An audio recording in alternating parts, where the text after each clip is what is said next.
കൂട്ടത്തിന് ഒരാൾക്ക് state award വരെ കിട്ടി, വിൻസിക്ക്. അപ്പോ അതെ, വെങ്കിയാണെങ്കിലും സൗത്ത് ഇന്ത്യയിൽ ഇപ്പോ ഭയങ്കര.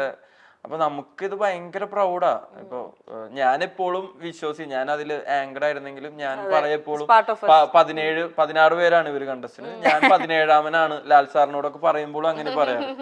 16 പേർക്കുള്ള ഓപ്ഷൻ കഴിഞ്ഞാൽ 17ാമനായിട്ട് ഞാൻ, അത് കഴിഞ്ഞിട്ട് മതി പുറത്തുനിന്ന് ഒരുത്തൻ. അതെ, എന്നായിരുന്നു എന്റെയും ഒരു ആറ്റിറ്റ്യൂഡ്. അപ്പൊ ഞാൻ ആക്ച്വലി ഇവരുടെ കൂടെ തന്നെ ആയിരുന്നു ഗ്രോ ചെയ്തത്.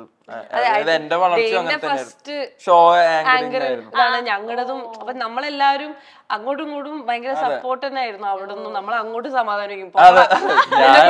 ഫസ്റ്റ് ഷോ ആയിരുന്നല്ലോ. അപ്പൊ ബ്രാൻഡിങ്, ഞാൻ പറയുന്ന ബ്രാൻഡും പൈസ തന്നിട്ടുള്ള ബ്രാൻഡും രണ്ടും രണ്ടാ. അപ്പൊ അത് കാരണം ഞാൻ ഒരു ബ്രാൻഡ് പറയാൻ അല്ലെങ്കിൽ ഇവരെ വെൽക്കം ചെയ്യാനായിരിക്കും ഞാൻ കയറുന്ന ആദ്യം. അപ്പൊ ഞാൻ കയറുന്ന സമയത്ത് ഇവര് മത്സരിക്കാൻ കയറായിരിക്കും. ഇവരുടെ ടെൻഷൻ മാറ്റുന്നതിനേക്കാൾ കൂടുതൽ ഓക്കെ എന്റെ പേരൊന്ന് പറഞ്ഞ്, ഓക്കെ സലീം പറഞ്ഞ്. അപ്പൊ അങ്ങനെയായിരുന്നു. ലൈക്ക് അപ്പൊ ഞാൻ ഇവരുടെ കൂടെ തന്നെ വളർന്നുകൊണ്ടിരിക്കാന്നാണ് ഞാൻ വിശ്വസിക്കുന്നത്.